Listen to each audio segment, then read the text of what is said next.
Shrewsbury, a little town in Shropshire, England. It sits on the River Severn, but other than that they don't really give a ship or even a boat here because it's some 50 odd miles to the sea.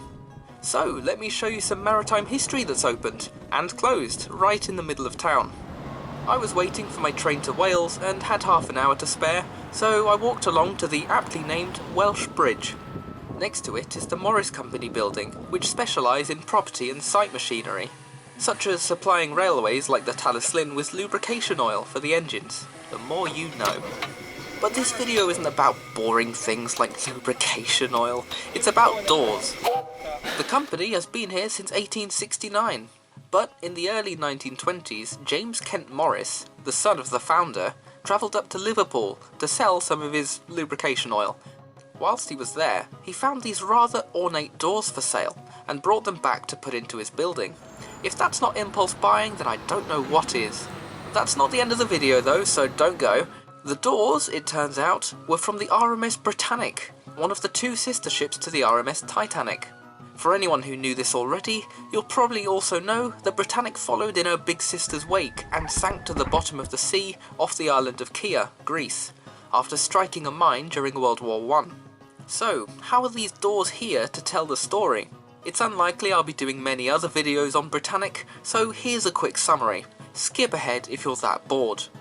Britannic was the final Olympic-class liner, being built just after Olympic and Titanic, and was launched in Belfast by Harland and Wolff in February 1914. This essentially meant that the ship was complete to the extent that it could float, but interior-wise it was still an empty hull.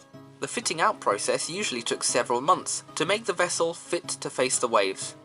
These doors were destined to be used as an entranceway to the first-class lounge, midship on A deck. However, before the ship could be finished, a little war broke out in Europe. But don't worry, it'd be over by Christmas. Desperate for ships, the British government requisitioned Britannic to be rushed into service for use as HMHS Britannic, His Majesty's hospital ship, and all of the luxury fittings that were being carved and sculpted had to be removed again and put into storage. Having transported thousands of wounded soldiers throughout Europe, Britannic was returned to White Star in June 1916, and was finally being converted to be used as a passenger liner. That was for just 2.5 months, as the government asked cheeky please if they could have her back again. Britannic was serving once more as a hospital ship on the morning of the 21st of November 1916, when an explosion burst into the starboard side of the hull. This damaged the watertight doors and meant that water could flow freely throughout the ship. Several nurses on board had left portholes open too, because the ship was working in a far hotter climate than it was built for. The ship was lost, along with 30 people, in just 55 minutes.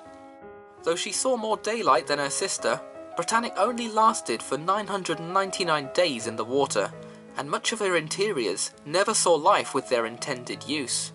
Furniture from all over the ship had for a second time been put into storage, and much of this ended up in White Star Line's headquarters in Liverpool. The 1920s. Changing trends meant that the ornate Louis XIV and XV styles were on the out. Not that White Star Line solutions were much better. They painted Olympics interiors green. Britannic, maybe you had a lucky escape. And so, the company began selling off these outdated assets. A remarkable point is the fact that there are panels surviving from the first-class lounge on all 3 of the Olympic liners. On Olympic, as the ship actually managed to not sink, a lot of the interiors were removed and sold before the vessel was scrapped in 1935. I still cry. A lot of Olympic's first-class lounge can be found at the Swan Hotel in Alnwick, including the same doorway. On Titanic, none of the wood survives on the wreck as it's rotted over time. But a piece of a first-class lounge door panel broke off and floated to the surface, where the captain of cable ship Minia picked it out of the water in the days following the disaster. This is a striking reminder of Titanic's story, as it represents how severe the damage was when the ship split in half. The breakup took place just around the 3rd funnel, and the lounge was just forward of this, so light debris like wood panels from the room was able to escape as the ship went down. This piece is now on display in the Maritime Museum of the Atlantic in Halifax, Nova Scotia.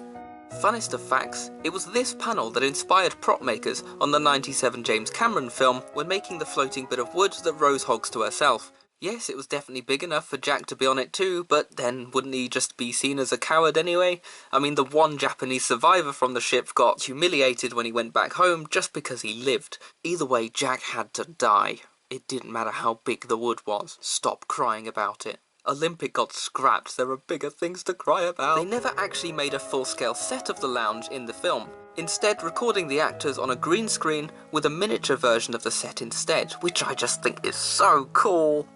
Whilst the 3 panels follow the same pattern, there are subtle differences in the carvings between each piece that suggest that the carpenters were given some leniency to make each one unique per ship. That is how these ocean not-going doors ended up here. They've been moved around the building over the years, and apparently there's another set on the side entrance. But I didn't want to push my luck or miss my train by filming these, so sorry, I'll have to come back. Nowadays, they've thankfully been guarded by a modern set of doors in front, so that they're protected from the elements and from those pesky vandals. I apologise for not being able to take photos of the other side.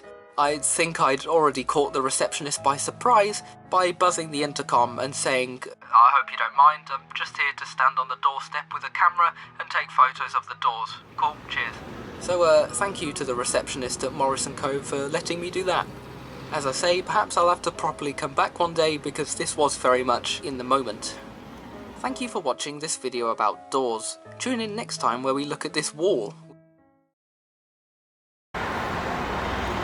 The eyes are slightly scary. Thank you to all of my brilliant patrons: Alex Goodman, GBH Train, Donald 9 and Douglas 10, D0280 Falcon, Sean Tempest, Kildane's Coven, Nat, Sam Bennett, Alco, and Henry Forrester.